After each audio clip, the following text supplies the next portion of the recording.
ಅನುದಿನದ ಪರಲೋಕ ಮನ್ನಾ ಡಿಸೆಂಬರ್ 4. ಹಾಗಾದರೆ ಕೆಟ್ಟವರಾದ ನೀವು ನಿಮ್ಮ ಮಕ್ಕಳಿಗೆ ಒಳ್ಳೆ ಪದಾರ್ಥಗಳನ್ನು ಕೊಡಬಲ್ಲವರಾದರೆ ಪರಲೋಕದಲ್ಲಿರುವ ನಿಮ್ಮ ತಂದೆಯು ತನ್ನನ್ನು ಬೇಡಿಕೊಳ್ಳುವವರಿಗೆ ಎಷ್ಟೋ ಹೆಚ್ಚಾಗಿ ಪವಿತ್ರಾತ್ಮ ವರವನ್ನು ಕೊಡುವನಲ್ಲವೇ ಅಂದನು. ಲೂಕನ ಸುವಾರ್ತೆ 11ನೇ ಅಧ್ಯಾಯ 13ನೇ ವಚನ. ಎಲ್ಲಾ ಪ್ರತಿಷ್ಠೆಪಡಿಸಿಕೊಂಡಿರುವ ದೇವಜನರು ತಮ್ಮ ಜೀವನದ ಮುಖ್ಯ ಗುರಿಯನ್ನು ತಲುಪಿರುವುದಾದರೆ ಅವರೆಲ್ಲರ ಪ್ರಾರ್ಥನೆಗಳ ಭಾರವು ಕರ್ತನ ಪವಿತ್ರತೆಯುಳ್ಳ ಆತ್ಮ, ಸತ್ಯದ ಆತ್ಮ, ಕ್ರಿಸ್ತನ ಆತ್ಮ, ಸ್ವಸ್ಥ ಚಿತ್ತದ ಆತ್ಮ ಇವೆಲ್ಲವುಗಳ ಹೆಚ್ಚಿನ ಪ್ರಮಾಣವನ್ನು ಬೇಡಿ ಹೊಂದುವ ಆಶೀರ್ವಾದವು ಎಷ್ಟೋ ಸಂತಸವುಳ್ಳದ್ದಾಗಿರುತ್ತದೆ. ಹಾಗಾದರೆ ಬೆಳಗಾಗುವ ತನಕ ಕರ್ತನ ಜೊತೆಯಲ್ಲಿ ಹೋರಾಡುವುದಾದರೆ ಆತನು ಅವರ ಇಚ್ಛೆಯಂತೆ ಆಶೀರ್ವದಿಸುವನು. ಕರ್ತನು ತನ್ನನ್ನು ದೇವ ಜನರಿಗೆ ಪ್ರಕಟ ಮಾಡಿಕೊಂಡಿರುವ ಉದ್ದೇಶವು ಅವರಿಗೆ ಈ ಆಶೀರ್ವಾದವನ್ನು ಅನುಗ್ರಹಿಸುವುದಾಗಿದೆ. ಇಷ್ಟಾದರೂ ಕರ್ತನ ಜನರು ಈ ವಿಷಯವನ್ನು ಮೆಚ್ಚಿ ಅದನ್ನು ಅತ್ಯಾಸಕ್ತಿಯಿಂದ ಆಶಿಸುವವರೆಗೂ ಆಶೀರ್ವಾದವನ್ನು ತಡೆ ಹಿಡಿದಿರುವನು. Reprint number 2866. ಈ ಡೀಪ್ ಡೈವ್ಗೆ ಸ್ವಾಗತ. ಸಾಮಾನ್ಯವಾಗಿ ಒಂದು ಮಾತು ಕೇಳಿರುತ್ತೇವೆ, ಕೇಳಿ ಆಗ ನಿಮಗೆ ಕೊಡಲಾಗುವುದು ಅಂತ. ಹೌದು, ತುಂಬಾ ಸರಳವಾಗಿ ಕೇಳಿಸುತ್ತೆ ಅಲ್ವಾ? ಆದ್ರೆ ಇವತ್ತು ನಾವು ನೋಡ್ತಿರೋ ಡೈಲಿ ಹೆವೆನ್ಲಿ ಮನ್ನಾ ಅನ್ನೋ ಒಂದು ಸಣ್ಣ ಬರಹ ಈ ಸರಳವಾದ ಮಾತಿಗೆ ಒಂದು ಕುತೂಹಲಕಾರಿ ತಿರುವು ಕೊಡುತ್ತೆ. ಒಂದು ರೀತಿ ಗುಪ್ತವಾದ ಷರತ್ತಿದ್ದ ಹಾಗೆ. ಎಕ್ಸಾಕ್ಟ್ಲಿ.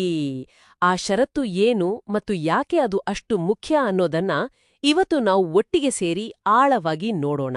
ಹೌದು, ಈ ಬರಹ ಶುರುವಾಗೋದೇ ಲೂಕ 11:13 ಒಂದು ಅದ್ಭುತವಾದ ಹೋಲಿಕೆಯಿಂದ. ಕೆಟ್ಟವರಾದ ನೀವೇ ನಿಮ್ಮ ಮಕ್ಕಳಿಗೆ ಒಳ್ಳೆಯ ಉಡುಗೊರೆಗಳನ್ನು ಕೊಡೋದು ಗೊತ್ತಿರುವಾಗ ನಿಮ್ಮ ಸ್ವರ್ಗೀಯ ತಂದೆಯು ತನ್ನನ್ನು ಕೇಳುವವರಿಗೆ ಪವಿತ್ರಾತ್ಮವನ್ನು ಇನ್ನೆಷ್ಟು ಹೆಚ್ಚಾಗಿ ಕೊಡುವುದಿಲ್ಲವೇ ಅಂತ. ಸರಿ, ಇಲ್ಲಿ ಒಳ್ಳೆ ಉಡುಗೊರೆ ಅಂದ್ರೆ ಪವಿತ್ರಾತ್ಮ ಅಂತ ಸ್ಪಷ್ಟವಾಗಿದೆ. ಹೌದು. ಅದೇ ನನ್ನ ಗಮನ ಸೆಳೆದಿದ್ದು ಏನು ಅಂದ್ರೆ ಅದಕ್ಕೆ ಹಲವು ಹೆಸರುಗಳನ್ನು ಕೊಟ್ಟಿದ್ದಾರೆ. ಪವಿತ್ರತೆಯ ಆತ್ಮ, ಸತ್ಯದ ಆತ್ಮ, ಆಮೇಲೆ ಸ್ವಸ್ಥ ಮನಸ್ಸಿನ ಆತ್ಮ ಅಂತೆಲ್ಲ. ಯಾಕೆ ಇಷ್ಟೊಂದು ಹೆಸರುಗಳು? ಇವೆಲ್ಲ ಒಂದೇನಾ ಅಥವಾ ಬೇರೆ ಬೇರೆನಾ? ಸ್ವಸ್ಥ ಮನಸ್ಸಿನ ಆತ್ಮ ಅನ್ನೋದು ಸತ್ಯದ ಆತ್ಮಕ್ಕಿಂತ ಪ್ರಾಕ್ಟಿಕಲ್ ಆಗಿ ಬೇರೆನಾ? ಒಳ್ಳೆ ಪ್ರಶ್ನೆ. ಇದು ಒಂದೇ ಉಡುಗೊರೆಯ ಬೇರೆ ಬೇರೆ ಮುಖಗಳು ಅಂತ ಅನ್ಕೋಬಹುದು. ಓಕೆ. ಅಂದ್ರೆ ಈ ಬರಹ ಇದನ್ನ ಹೀಗೆ ವಿವರಿಸುವ ಮೂಲಕ ಈ ಆಧ್ಯಾತ್ಮಿಕ ಆಶೀರ್ವಾದ ಕೇವಲ ಭಕ್ತಿಗೆ ಸೀಮಿತವಾಗಿಲ್ಲ ಅಂತ ತೋರಿಸ್ತಾ ಇದೆ. ಓಹೋ.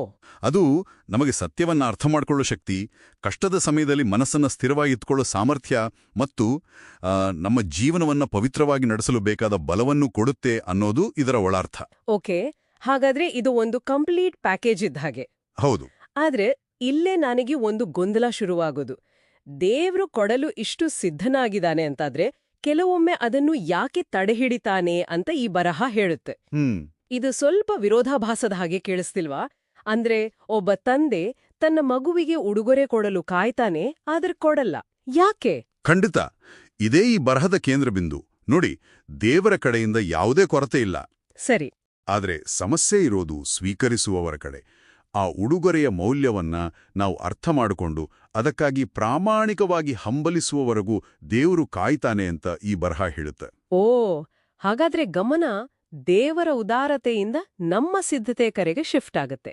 ಎಕ್ಸಾಕ್ಟ್ಲಿ. ಹಾಗಾದ್ರೆ ಈ ಪ್ರಾಮಾಣಿಕ ಹಂಬಲ ಅಂದ್ರೆ ಸುಮ್ನೆ ದೇವರೇ ನನ್ಗೆ ಕೊಡು ಅಂತ ಕೇಳೋದಕ್ಕಿಂತ ಹೆಚ್ಚಿನದು ಅಲ್ವಾ? ಖಂಡಿತವಾಗಿಯೂ. ಹಾಗಾದ್ರೆ ಅಂಥ ತೀವ್ರವಾದ ಬಯಕೆಯನ್ನ ತೋರಿಸೋದು ಹೇಗೆ? ಅದಕ್ಕೆ ಬರಹ ಒಂದು ಬಹಳ ಶಕ್ತಿಯುತವಾದ ರೂಪಕವನ್ನು ಬಳಸುತ್ತೆ. ಬೆಳಗಾಗುವವರೆಗೂ ದೇವರೊಂದಿಗೆ ಹೋರಾಡುವುದು. ಓ, ಆ ಹೋರಾಡುವುದು ಅನ್ನೋ ಪದ. ಹೌದು. ಅದು ಕೇಳುಗರಿಗೆ ಇದರ ಹಿನ್ನೆಲೆ ಗೊತ್ತಿಲ್ದಿದ್ರೆ ಸ್ವಲ್ಪ ವಿಚಿತ್ರ ಅನಿಸ್ಬೋದು ಅಲ್ವಾ? ಖಂಡಿತ. ಇದು ಬೈಬಲ್ನಲ್ಲಿ ಬರೋ ಯಾಕೋಬನ ಕಥೆಯಿಂದ ಬಂದಿದ್ದು. ಆತ ಒಂದು ಇಡೀ ರಾತ್ರಿ ದೈವಿಕ ವ್ಯಕ್ತಿಯೊಂದಿಗೆ ಅಕ್ಷರಶಃ ಸೆಣಸಾಡಿ ಆಶೀರ್ವಾದ ಪಡೆಯೋವರೆಗೂ ಬಿಡೋದೇ ಇಲ್ಲ. ಹೌದು. ಸೊ ಇಲ್ಲಿ ಹೋರಾಟ ಅಂದ್ರೆ ದೈಹಿಕ ಯುದ್ಧ ಅಲ್ಲ, ಅದೊಂದು ಬಿಟ್ಟುಕೊಡದ ಆಧ್ಯಾತ್ಮಿಕ ಪ್ರಯತ್ನ, ಸತತವಾದ ಪ್ರಾರ್ಥನೆ. ಸರಿತಾನೆ? ನಿಖರವಾಗಿ ಅದು ಒಂದು ರೀತಿಯ ತೀವ್ರವಾದ ಅನ್ವೇಷಣೆ.